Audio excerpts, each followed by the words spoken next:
라고 하는 것을 함께 살펴보도록 하겠습니다. 제가 일부 때 좀 성경을 많이 찾았어요. 그랬더니 저는 우리 성도들의 이렇게 반응을 살피거든요. 말씀을 많이 찾으면 성도 여러분들이 그래요. 외계에 한번 갔다 오시는 것 같아요. 그래도 좀 찾아야 될 것 같아요. 왜냐하면 오늘 말씀을 우리가 이해하려면 이제 이 관련된 말씀이 이제 멀리는 안 갈 거예요. 가장 가까운 데서부터 이제 출발을 할 거니까요. 자, 오늘 말씀을 이제 이런 내용입니다. 아브라함이 지난 시간에 나그네를 대접을 했죠. 극진히 대접을 했더니 나그네가 정말 이 가정에 필요한 복을 빌어줬습니다. 물론 이제 그 나그네가 여호와 하나님이라고 하는 것을 나중에는 알게 되어지지만은 그 나그네를 이제 오늘 본문 말씀을 보면 배웅을 하게 되거든요. 근데 가다가 말고 이런 이야기를 하는 거예요. 내가 아브라함에게 내가 하려고 하는 일을 내가 숨기겠느냐?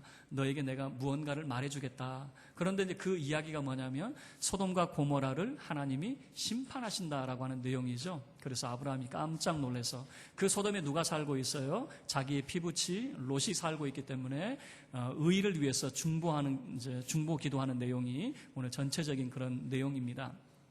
자, 그런데 참 재미있어요. 오늘 이 본문의 말씀은 18장에서는 아브라함이 나그네를 환대하는 그런 내용이고 19장에 가게 되어지면 소돔과 고모라가 심판을 받는 그런 내용입니다. 그런데 이것이 갑자기 등장된 것이 아니에요. 어디에서부터 출발을 하고 있다는 겁니다. 자, 먼저 이 아브라함이 서 있는 자리가 어디죠? 지금 아브라함이 있는 곳이 18장 1절 말씀을 보면 마물의 상수리 나무들이 있는 곳이라고 하는 것인데 이곳은 바로 헤브론이라고 하는 것입니다. 지금 아브라함은 헤브론이라고 하는 곳에 있어요. 그리고 롯은 어디 있습니까? 19장 1절 말씀을 보면 롯은 소돔 성문 앞에 앉아있다라고 하는 것이에요. 자, 그러면 이들이 처음부터 그곳에 있었는가? 아브라함이 헤브론에 처음부터 그곳에 있었을까? 그리고 롯은 처음부터 소돔에 있었는가? 자, 이것을 우리가 함께 찾아볼 텐데요. 그들이 어떻게 해서 헤브론과 그리고 소돔에 있게 되어졌는가? 자, 13장 말씀을 우리가 이해를 해야 됩니다. 자, 앞으로 좀 넘어가서요. 13장 말씀 한번 다 열어보시길 바랍니다. 자, 이 13장의 내용은 이런 내용입니다. 아브라함이 애굽에 내려갔다가 한번 큰 일을 겪을 뻔했어요. 자기 아내를 빼앗길 뻔한 그런 일이 있었죠. 그런데 하나님의 개입하심으로 자기 아내를 구해냈고 또 많은 재산을 얻게 되어지고 그가 베델이라고 하는 곳으로 올라가게 되어집니다. 네게브 사막을 지나서 베델이라고 하는 곳에 그가 이제 머물게 되어지는데 이 베델에서 이제 어려운 문제가 생기게 되어져요. 이 지금 아브라함의 재산이 얼마나 많은지 그리고 롯의 재산도 상당한 그런 재산이었던 것 같아요. 그래서 자 13장 3절 말씀을 보시면 그들이 베델에 도착했다는 이야기를 기록을 하고 있고요. 7절 말씀을 보면 아브라함의 가축의 목자하고 롯의 가축의 목자가 서로 싸우는 겁니다. 왜냐하면 가축은 많은데 물은 한정적이고 또 풀은 한정적이겠죠. 그러니까 서로 먼저 그것을 차지하려고 서로 다투는 거죠. 여러분, 이 목자들이 서로 위아래도 없어요. 여러분, 싸울 때 보면 위아래가 있어요, 없어요? 위아래가 있으면 왜 싸우겠습니까? 위아래가 없어요. 아브라함의 가축의 목자하고 롯의 가축의 목자가 그들만 있는 게 아니죠. 또 그 지역에 살고 있는 가나안 사람들도 있었는데 이 둘이 대판 싸움을 하게 되는 거예요. 서로 다투게 되는 거죠. 자, 그리고 여러분 13장 8절 말씀을 보면요. 그래서 아브라함이 이제 중재에 나서게 되어집니다. 아브라함이 무슨 중재를 하냐면요. 자, 8절 말씀 보세요. 아브라함이 롯에게 이르되 우리는 한 친족이라 나나 너나 내 목자나 내 목자나 서로 다투게 하지 말자. 그러죠? 여러분, 여기서 자세히 보시면요. 목자들만 싸운 게 아니에요. 나나 너나 라고 하는 표현이 나오죠. 목자들 싸움이 결국엔 누구 싸움으로 번지고 있는 거예요? 아브라함과 롯. 이 피부치 간의 싸움으로 번지고 있다라고 하는 것을 보여주고 있거든요. 이 싸움이 매우 지속적으로 진행이 되고 있는 것이고 도저히 어떻게 해결할 수 없는, 타협을 볼 수 없는 상황에 다다랐다라고 하는 것을 보여주고 있는 것입니다. 그래서 이제 아브라함이 제안을 하는 겁니다. 롯에게 제안을 하되 네가 먼저 선택을 해라. 네가 우하면 내가 좌하고 네가 좌하면 내가 우할게. 네가 먼저 좋은 것을 선택을 해라 라고 하는 것입니다. 그래서 이제 롯이 이제 선택을 하는데요. 10절 말씀을 보면 이에 롯이 눈을 들어 롯이 자기의 눈을 들어 바라보게 되는데 어디를 바라보냐면 요단 지경을 바라보게 되어집니다. 그런데 이 요단에 보니까 그때만 하더라도 이 요단 지역에 물이 가득하고 이때는 사해가 아니었던 것 같아요. 아직은 사해가 아니고 아마 이 좋은 그런 물줄기였던 것 같습니다. 그러니까 이 10절 하반절을 보세요. 롯이 눈을 들어 바라봤을 때 그곳이 여호와의 동산 같고 애굽 땅과 같았다라고 하는 그런 표현을 쓰고 있는 것이죠. 그래서 롯은 어디를 선택을 하게 되어지냐면은 이 요단 지역을 선택을 하게 되어집니다. 그래서 11절에 요단 지역을 선택을 하고 그가 동쪽을 선택을 하게 되어지는 거죠. 그래서 동으로 그가 가게 되어지는 것이죠. 그런데 이제 12절 말씀이 이제 중요해요. 그가 요단 지역을 선택을 했지 처음부터 소돔을 선택한 것은 아니에요. 그런데 이 롯이 흘러가는 그런 모습을 잘 보여주고 있어요. 12절 우리 함께 읽겠습니다. 아브라함은 가나안 땅에 거주하였고 롯은 그 지역의 도시들에 머무르며 그 장막을 옮겨 소돔까지 이르렀더라. 여러분 지금 롯의 이동의 방향을 가만히 보면 원래는 요단 지역을 그가 선택을 했어요. 그러다가 그 도시들에 머무르게 되어지는 거죠. 원래는 요단 들판에 있다가 도시에 머물게 되어지다가 점점 어디에 가까이 가고 있는 거예요? 나중에는 소돔에, 그래서 그의 장막을 옮겨 소돔에까지 이르는 이 롯의 모습을 보여주고 있더라라고 하는 것이죠. 이제 반면에 자 여기서 보시면 롯은 결국에는 어디를 선택을 했어요? 요단 지역을 선택하고 어디까지 들어가게 되어집니까? 소돔까지 흘러 들어가게 되어진다. 이게 바로 롯의 선택이었습니다. 그러면 아브라함은 무엇을 선택하는가? 아브라함은 이제 그 자리에 머물게 되어지는 거죠. 그런데 여러분 14절 말씀이 중요해요. 자, 14절 말씀 함께 읽겠습니다. 롯이 아브라함을 떠난 후에 여호와께서 아브라함에게 이르시되 너는 눈을 들어 너 있는 곳에서 북쪽과 남쪽 그리고 동쪽과 서쪽을 바라보라. 자, 여기서 눈을 들어 바라보라 라고 했을 때 여러분 10절 말씀에서는 롯은 자기의 눈을 들어서 사방을 둘러봤겠죠. 그러나 14절 말씀은 아브라함이 자기 스스로 눈을 들어서 본 것이 아니라 하나님이 명하시는 거예요. 너 눈을 들어서 봐라 그러는 거예요. 동서남북을 한번 둘러다 봐라. 그리고 하나님께서 아브라함에게 약속을 주시는데 무슨 약속을 허락해 주시냐면 네가 보고 있는 모든 땅 그리고 네 발로 밟는 모든 땅이 너와 내 자손의 것이 되어질 것이다 라고 하는 것이죠. 하나님이 그 약속을 주시는 겁니다. 자, 그런데 한번 생각을 해보세요. 아브라함이 사방을 둘러봤을 때에 아브라함의 소유된 땅 한 평이 있었을까요? 아니요. 땅 한 평 아브라함의 소유 없었습니다. 그리고 아브라함의 그 자녀가 단 한 명이라도 있었을까요? 아니요. 후손은 단 한 사람도 없었습니다. 그런데 그냥 하나님의 약속의 말씀만 주어진 거예요. 하나님께서 네가 둘러보고 있는 이 모든 것이 지금은 텅 비어 있지만 하나님께서 앞으로 그렇게 만들어 가시겠다는 거예요. 네가 보고 네 발로 밟는 모든 땅이 다 너와 내 후손의 것이 될 것이다 라고 하는 하나님의 언약의 말씀을 가지고 아브라함이 어디를 향하게 되어집니까? 18절 말씀 보세요. 우리 18절 말씀 함께 읽겠습니다. 이에 아브라함이 장막을 옮겨 헤브론에 있는 마므레 상수리 수풀에 이르러 거주하며 거기서 여호와를 위하여 제단을 쌓았더라. 여러분 지금 우리가 기억해야 될 것은 뭐냐면 자 다시 본문으로 이제 우리가 돌아갈 텐데요. 여러분 18장 말씀으로 한번 돌아가 보세요. 그러면 지금 아브라함은 어디에 머물고 있습니까? 헤브론, 마므레 그 나무들에 그가 머물러 있는 것이고 롯은 어디에 머물러 있습니까? 그는 소돔 성문 앞에 머물러 있다라고 하는 것을 성경이 보여주고 있는 것이죠. 그런데 13장에서부터 보여주고 있는 거예요. 그들의 선택의 결과를 보여주고 있는 겁니다. 롯은 자기의 눈을 들어서 자기가 좋은 것을 쫓아갔다라고 하는 것이고 아브라함은 자기 눈에 좋은 것이 아니죠. 자기 눈에 보이는 것은 아무것도 없어요. 텅 비어 있어요. 그러나 하나님의 언약의 약속의 말씀을 듣고 헤브론이라고 하는 마므레 그 상수리 나무들이 있는 곳에 지금 그는 머물고 그곳에 여호와의 제단을 쌓았다라고 하는 것이죠.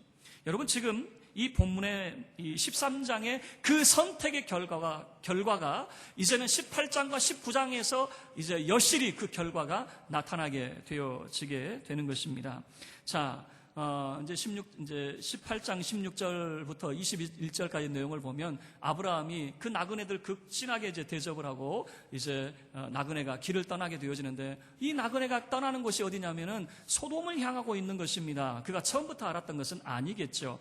자, 배웅을 하러 그가 이제 나왔습니다. 그런데 그들이 이제 가다가 갑자기 발길을 멈추더니 내가 지금 하고자 하는 것을 아브라함 너에게 숨길 수가 없다. 너에게 알려주겠다라고 하는 말씀을 하게 되어지는 거죠. 그래서 17절 말씀에 내가 하려는 것을 아브라함에게 숨기겠느냐. 여러분, 왜 하나님께서는 아브라함에게 하고자 하는 것을 숨기지 않았을까? 왜 그에게 하나님의 계획을 알려주셨을까? 이유는 아브라함은 하나님 앞에 선지자였기 때문에 그렇습니다. 창세기 20장 7절 말씀에 그는 나의 선지자라고 하는 표현이 등장이 되고 있거든요. 그래서 하나님께서는 하나님의 계획을 아브라함에게 알려주고 있는 것입니다. 그리고 아브라함은 선지자일 뿐만 아니라 그는 중보자였어요. 그가 기도를 하게 되어지면 닫혔던 태의 문도 열리게 되어지고, 그가 기도하게 되어지면 큰 재앙이 떠나가는 역사가 있게 되어졌거든요. 그래서 이제 아브라함은 선지자이면서 중보자의 모습을 이 18장 하반절에서 보여주고 있는 것이죠. 그러면 하나님께서 아브라함에게 무엇을 말씀하고 있는가? 크게는 두 가지를 말씀하고 있습니다.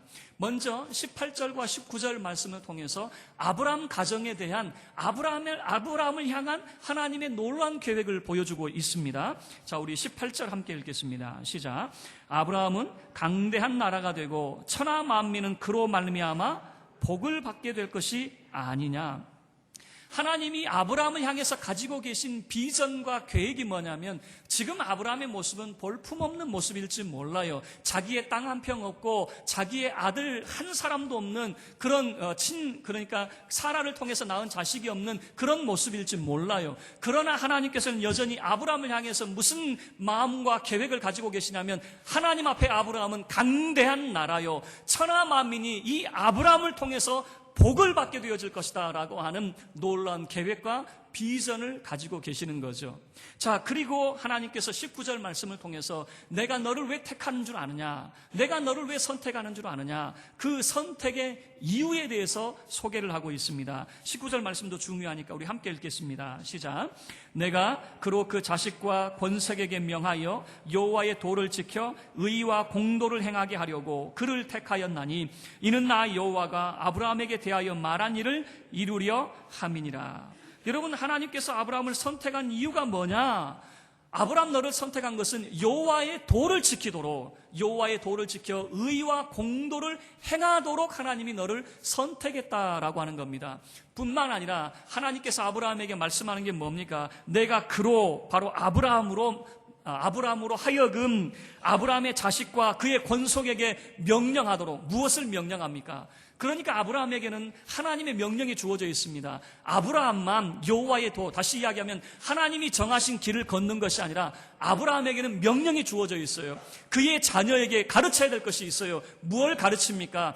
그의 후손들에게 가르쳐야 될 것이 있습니다. 무엇을 가르쳐야 됩니까? 여호와의 도를 지켜 의와 공도를 행하도록 가르쳐야 된다라고 하는 것입니다. 한마디로 이야기하자면 세상 길 따르지 말고 하나님께서 너를 선택하신 이유는 하나님의 길을 걷도록, 그래서 하나님이 정하신 길을 걷도록 너의 자녀들에게 가르쳐야 된다라고 하는 겁니다. 여러분, 이것을 한마디로 이야기하자면 하나님의 말씀 속에 하나님의 모든 뜻이 다 담겨져 있습니다. 그래서 말씀을 가르쳐서 말씀의 길을 걷도록 해야 된다라고 하는 것이 하나님의 뜻이더라라고 하는 거예요. 여러분, 이것을 이렇게 생각해 볼 수 있습니다. 하나님께서 아브라함을 향해서 가지고 계신 계획은 뭐냐면, 그는 강대한 나라요, 아브라함을 통해서 천하 만민이 복을 받게 되어질 것이에요. 그런데 어떻게 해야 천하 만민이 복을 받게 되어집니까? 하나님이 정하신 길을 가게 되어질 때에, 하나님의 정하신 그 길을 가게 되어질 때에 너는 강대한 나라가 되어질 것이고 천하 만민이 복을 받게 되어질 것이다 라고 하는 말씀이 주어지는 거죠. 자, 그리고 난 다음에 두 번째 하나님의 계획을 소개를 하는데 20절과 21절의 말씀입니다. 하나님께서 소돔으로 향하여 가시는 이유에 대해서 소개를 하고 있습니다. 20절에 여호와께서 또 이르시되 소돔과 고모라에 대한 부르짖음이 크고 그 죄악이 심히 무거우니 라고 하는 말씀을 하고 있는 거죠. 지금 하나님이 소돔을 향해서 가는데 여러분 헤브론이 어디에 있냐면은 우리가 사회를 좀 길게 이렇게 놓고 보자면은 헤브론은 그 사회의 중간 지점에 있습니다. 그리고 소돔과 고모라는 이 사회의 남쪽 끄트머리 지점에 있거든요. 그러면 지금 그 나그네들이 이 소돔으로 향하여 가고 있는데 지금 소돔에서 그 부르짖음이 너무 큰데 그 죄악의 부르짖음이 너무 크다라고 하는 것입니다. 여러분 이 말씀을 이해를 하려면요 가인과 아벨의 이야기를 우리가 참고를 해야 됩니다. 창세기 4장 10절 말씀을 보면 하나님께서 가인에게 이런 말씀을 하셨어요. 이르시되 내가 무엇을 하였느냐 내 아우의 핏소리가 땅에서부터 내게 호소하느니라 라고 하는 거예요. 여러분 가인이 아벨을 죽이고 난 다음에 가인은 숨길 수 있을 줄 알았어요. 그런데 하나님이 가인에게 뭐라고 말씀하셔요? 땅이 아벨의 피를 받고 땅이 내게 너의 죄를 호소하고 있더라라고 하는 것이죠. 지금 이 소돔과 고모라 도성에 얼마나 죄악이 컸던지 무지한 자의 피를 얼마나 흘리고 있든지 그 땅이 하나님 앞에 호소하고 있는 것을 하나님이 들으셨다라고 하는 거죠. 그래서 하나님께서 21절에 이야기를 하십니다. 내가 이제 내려가서 그 모든 행한 것이 과연 내게 들린 부르짖음과 같은지 그렇지 않은지 내가 보고 알려하노라. 여러분 이 말씀도 하나님께서 뭔가를 확인하시겠다 그 의미가 아닙니다.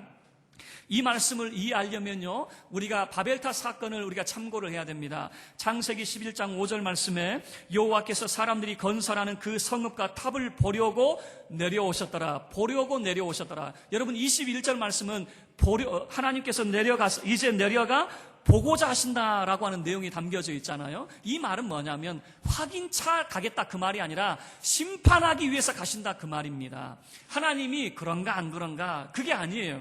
지금 소돔과 고모라의 그 죄악이 너무나도 커서 그 도성을 심판하러 내가 간다라고 하는 것을 보여주고 있는 거죠. 자, 그러면 질문을 던질게요. 여러분, 지금 하나님께서 두 가지 하나님의 계획을 말씀하셨어요. 아브라함 가정을 향한 계획과 소돔과 고모라를 향한 계획을 말씀을 하셨는데 이 둘 중에 어느 것이 더 중요할까요? 어느 것이 더 강조점이 주어지고 있을까요? 우리는 생각할 때 그 다음 장면이 이제 아브라함이 의인을 위해서 기도하고 그리고 19장에 가게 되어지면 소돔과 고모라의 멸망이 나오게 되어지니까 소돔과 고모라를 향한 하나님의 계획이 더 클 거라고 생각을 하지만 천만의 말씀입니다.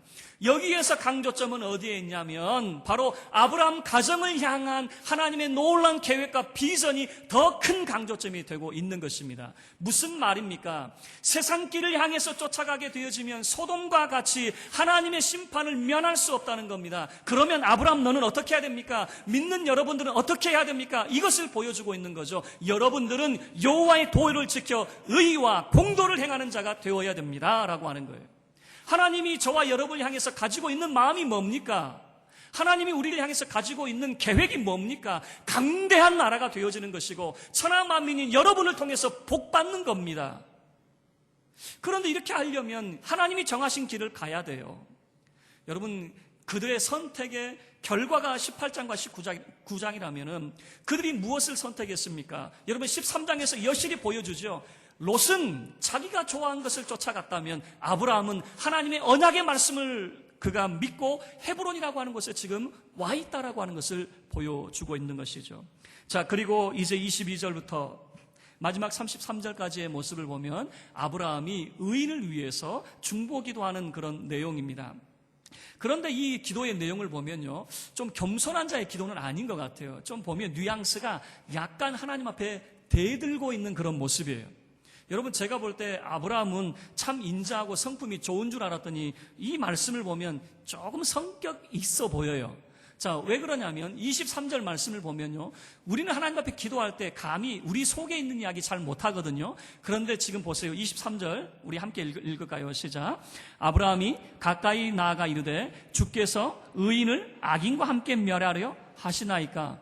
지금 이게 순전한 그런 의미의 말이 아니라 약간 하나님 앞에 대들고 따지고 있는 모습이란 말이에요. 하나님, 의인을 악인과 함께 멸하시려고요? 그러면 돼요? 이런 이야기란 말이에요. 자, 이것을 25절에서 다시 한번 반복을 하고 있습니다. 25절 함께 읽겠습니다. 주께서 이같이 하사 의인을 악인과 함께 죽이심은 부당하오며 의인과 악인을 같이 하심도 부당하니이다. 세상을 심판하시는 이가 정의를 행하실 것이 아니니까. 여러분, 지금 아브라함이 하나님 앞에 이 간청하는 내용이 매우 부드러운 오저가 아니라 어쩌면 대들고 있는 그런 모습 아니겠습니까? 하나님, 어떻게 의인과 악인을 똑같이 대우하십니까? 그 말이에요. 악인이 하나님의 심판을 받는 것은 좋다, 합당하다고 하는데 어떻게 의인이 악인이 멸망하는 중에 멸망을 당해야 됩니까? 이거는 부당합니다, 그 말이에요. 그래서 주께서라고 하는 표현은 뭐냐면 하나님이 어떤 분입니까? 하나님이 정의로운 분이고 하나님이 공의로운 분인데 하나님이 의인을 악인과 함께 멸하시는 것은 하나님의 성품과도 맞지 않습니다. 지금 그런 이야기를 하고 있는 거예요. 그러면서 25절 하반절에 뭐라고 이야기하고 있어요? 세상을 심판하시는 이가 정의를 행하셔야 되지 않습니까? 라고 하는 거잖아요. 마치 대들고 따지고 있는 그런 모습 아닙니까? 하나님이 세상을 심판하시려면 정의롭게 심판하셔야지, 의인은 살리시고 악인은 죽이시는 이게 하나님의 정의지, 어떻게 의인과 악인을 똑같이 대우하십니까? 이런 모습 아닙니까? 자, 그러면서 지금 이제 아브라함은 하나님 앞에 이제 중보의 기도를 올리는데 무려 6번에 걸쳐서 중보 기도를 하게 되어집니다. 그냥 한두 번 하고 마는 것이 아니에요. 끈질기게 기도하는 거예요. 6번 간청했다라고 하는 것은 끈질기게 하나님 앞에 어떻게 하든지 의인을 그 악인의 죄악 중에서 멸망 중에서 살려내고자 하나님 앞에 간청했다라고 하는 것을 보여주죠. 그래서 여러분, 우리가 수를 세지는 마세요. 50명, 45명, 40명, 30명, 20명, 10명. 여러분, 수는 세지 마세요. 아브라함도 끈질기게 하나님 앞에 붙들고 있는 거예요. 하나님 살려내세요. 하나님 살려내세요. 죽이시면 안 됩니다. 지금 그겁니다. 소돔과 고모라를 하나님 멸하시면 안 됩니다. 하나님이 악인을 멸하실 때 그 중에 의인도 멸망당할 수 있습니다. 의인은 살려내셔야 됩니다. 라고 하는 끈질기게 하나님 앞에 지금 서서 하나님을 붙들고 있는 이 아브라함의 모습이에요. 자, 그런데 우리는 이런 질문을 할 수 있죠. 하나님이 과연 아브라함의 기도를 들으셨을까요? 안 들으셨을까요? 이제 이 고민이 있는 거죠. 자, 먼저 우리가 성경 한 구절을 찾아보죠. 자, 19장 내용을 한번 보세요. 19장 27절과 28절 말씀을 먼저 보세요. 지금 아브라함이 하나님 앞에 6번에 걸쳐서 간청을 했는데 하나님이 그의 기도를 들어주셨을까, 안 들어주셨을까? 자, 19장 27절, 28절 함께 읽겠습니다. 시작. 아브라함이 그 아침에 일찍이 일어나 여호와 앞에 서 있던 곳에 이르러 소돔과 고모라와 그 온 지역을 향하여 눈을 들어 연기가 옹기가마의 연기같이 치솟음을 보았더라. 여러분, 아브라함이 본 게 뭡니까? 지금 아브라함이 다음날 아침에 서 있는데 어느 자리에 서 있냐면 하나님을 만났던 그 자리, 하나님으로부터 소돔과 고모라가 멸망당해야 된다라고 하는 그 말씀을 들었던 그 자리에 그가 서 있는 거예요. 그리고 소돔 땅을 바라봤는데 그 소돔 땅에 무엇이 보이는 겁니까? 연기가 올라오고 있는 것을 보이는데 옹기가마에서 연기 피오르듯이, 그 말이 뭡니까? 계속해서 불을 떼니까 연기가 막 치솟아 올라오는 그런 모습을 보게 되었다는 겁니다. 그러면 이것을 지금 아브라함은 무엇을 봤다는 겁니까? 소돔과 고모라가 심판받았다라고 하는 것을 그는 연기를 통해서 확인했다라고 하는 거예요. 그러면 아브라함의 기도는 하나님께서 들으신 거예요? 안 들으신 거예요? 잘 모르겠네요. 하나 더 보기를 바랍니다. 자, 16절 말씀 보세요. 16절 함께 읽겠습니다. 19장 16절입니다. 시작. 그러나 롯이 지체하며 그 사람들이 롯의 손과 그 아내의 손과 두 딸의 손을 잡아 인도하여 성 밖에 두니 여호와께서 그에게 자비를 더하심이었더라. 여러분, 이 말이 뭡니까? 지금 여호와의 그 두 천사가 빨리 나가라고 지금 재촉을 하고 있는데 롯은 지체하고 있는 겁니다. 주저하고 있는 겁니다. 못 나가고 있는 거예요. 발걸음이 안 떨어지는 것 같아요. 무슨 이유들이 있었겠죠. 그래서 주의 천사가 그 손을 이끌어서 그 가족들을 이끌어내버리는 겁니다. 그 이끌어낸 것을 뭐라고 이야기합니까? 여호와께서 그에게 자비를 더하심이었더라. 하나님이 자비를 더하지 않았다면 롯도 어쩌면 지체하다가 여호와의 불심판을 면할 수 없었겠죠. 여러분, 지금 롯이 구원받은 것이, 여러분, 어떻게 그가 구원받게 되어집니까? 누군가의 기도가 있었다는 것이고 누군가의 기도를 통해서 하나님께서 그에게 자비를 베풀으셨다라고 하는 것이죠. 그래서 여러분, 기억을 하시길 바랍니다. 성경이 보여주는 것은 의인의 기도는 역사하는 힘이 크다라고 성경이 우리에게 말씀하고 있어요. 여러분, 의인의 기도는 하나님께서 기억하시고 들어 응답하고 계시는 것입니다. 이 아브라함의 기도를 통해서, 이 중보를 통해서 롯은 구출을 받게 되어지는 것이죠. 구원을 받게 되어지는 것이죠. 자, 말씀을 마치도록 하겠습니다.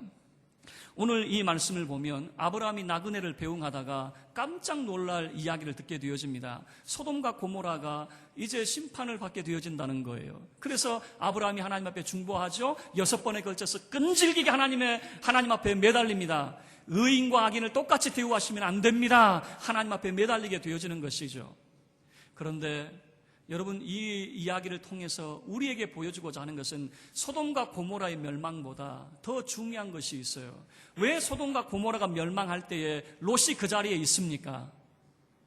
왜 롯이 그 자리에 있어야 됐습니까? 롯은 자기의 눈을 들어 자기가 좋은 것을 쫓아가다가 결국에는 하나님의 심판을 받는 그 도성에 머물고 있었다라고 하는 것을 보여주고 있는 거죠. 그래서 롯은 어떻게 되어집니까? 세상 모든 사람들의 근심거리가 되어져 버렸어요. 이 롯은 근심거리가 되어진 반면에 아브라함은 지금 어디에 있습니까? 헤브론이라고 하는 곳에 여호와의 제단을 쌓았던 곳에 하나님의 언약의 말씀을 듣고 그가 머문 그곳에서 하나님께서 아브라함에게 뭘 말씀하고 있습니까? 하나님이 아브라함에게 말씀하고 계시는 거예요. 아브라함아, 너는 내게 어떤 사람이냐? 내가 너를 이런 사람으로 만들 것이다. 너는 강대한 나라가 되어지고 너로 말미암아 천하 만민이 복을 받게 되어질 것이다. 그런데 한번 생각을 해보시면요, 인간적인 모습으로 생각해보면 아브라함이 천하 만민에게 복을 끼칠 만한 사람이 되겠습니까? 여러분, 여전히 아브라함은 좌우를 둘러봐도 사방팔방을 둘러봐도 자기 땅 한 평 없고 정말 사라를 통해서 아직은 출산을 못했어요. 여전히 그는 하나님의 언약의 말씀만 주어져 있지 아무것도 그 삶에 변화된 것이 없어요. 그럼에도 불구하고 하나님께서 이 약속의 말씀을 주는 겁니다. 너는 강대한 나라가 될 거야. 그리고 너로 말미암아 천하 만민이 복을 받게 되어질 거야. 여러분, 이 말씀은 여러분에게 적용을 해보세요. 여러분에게 적용을 해보시라고요. 하나님께서 여러분을 바라보실 때에 여러분은 하나님 앞에 강대한 나라가 될 것입니다. 그리고 여러분들을 통해서 천하 만민이 복을 받게 되어질 것입니다. 하나님의 계획이에요. 하나님의 계획. 그런데 그렇게 하기 위해서 하나님이 아브라함에게 명하고 계시는 것이 있어요. 무엇을 명하고 있습니까? 너는 여호와의 도, 하나님이 정하신 길을 가야 된다. 사람이 정한 길을 가지 말고 세상 길 따라가지 말고 내가 정한 길, 말씀의 길, 믿음의 길, 이 길을 가야 된다. 그리고 한 가지를 기억해야 되는데, 이 여호와의 도에서 의와 공도를 지켜 행하는 자가 되어야 되는데, 너만 그렇게 사는 것이 아니라 너의 자녀들도 반드시 이렇게 가르쳐야 된다. 그 반드시 이것을 명해야 된다. 무엇을 가르칩니까? 너만 여호와를 쫓는 삶이 아니라 너의 후손들도 여호와의 도, 하나님이 정하신 길을 걸어갈 수 있도록 해야 된다라고 하는 거예요. 이것을 가르쳐야 된다는 거예요. 왜요? 여호와의 도, 하나님이 정하신 길 속에 우리에게 참으로 주어지는 복의 길이기 때문에 그렇습니다. 생명의 길이 되기 때문에 그렇습니다. 그래서 명하고 계시는 거예요. 너의 자녀들과 권속들에게 이것을 가르쳐야 된다. 여호와의 도를 지켜 행하는 자의 삶을 살아갈 수 있도록 가르쳐야 된다라고 하는 것을 말씀하고 있는 거죠. 자, 우리가 기억해야 될 것은 우리의 선택의 결과가 지금 우리가 선택할 때에는 아무것도 아닌 것 같아요. 지금 선택할 때에 여러분 처음부터 롯이 소돔을 겨냥했습니까? 아닙니다. 요단 지역입니다. 그 요단 지역을 바라볼 때 여호와의 동산 같고 애굽 땅과 같았습니다. 살기에 좋은 것인 줄 알았습니다. 자기의 눈을 들어서 그 땅을 선택했는데 선택의 결과는 주의 심판의 도성이었다라고 하는 거예요. 반면에 아브라함은요, 자기의 눈을 들지 못합니다. 주께서 너의 눈을 들어라라고 하나님께서 명령하셨어요. 눈을 들어서 사방을 둘러봅니다. 보이는 건 뭐만 보입니까? 텅 비어있는 거예요. 아무것도 없어요. 오직 주어진 것은 주의 언약의 말씀, 하나님의 약속밖에 없어요. 그런데 아브라함은 그 약속의 말씀을 의지하고 헤브론이라고 하는 곳에 왔을 때에 하나님께서 그에게 보여주신 비전이 뭡니까? 하나님이 아브라함에게 너는 지금 아무것도 없는 자의 모습일지는 몰라도 내 눈에 너는 어떤 모습으로 보이느냐? 너는 강대한 나라로 보인다. 너는 천하 만민에게 복을 끼치는 사람이야. 여러분, 지금 우리가 우리 자신의 모습을 볼 때 어떻습니까? 걱정거리 같고 염려거리 같고 우리가 다른 사람들에게 아무 비전과 소망이 없는 사람처럼 보일지라도 하나님 눈에 우리가 그렇게 보일진데, 여러분 이 말씀을 의지하고 이 말씀을 따라서 여러분 여호와의 도, 하나님이 정하신 길을 걸어갈 수 있기를 주의 이름으로 축원합니다. 하나님의 정하신 그 길을 걸어갈 때에 하나님의 약속의 말씀, 반드시 여러분은 강대한 나라가 되어지고, 하나님이 정하신 그 길을 걸어갈 때 반드시 여러분은 천하 만민에게 복을 끼치는 자의 삶을 살게 되어질 것입니다. 이것을 여러분과 여러분의 자녀들에게 가르쳐서 저와 여러분의 가정이 참으로 천하 만민의 복을 끼치는 복의 통로의 사명을 감당하는 저와 여러분의 가정 되기를 주의 이름으로 축원합니다. 우리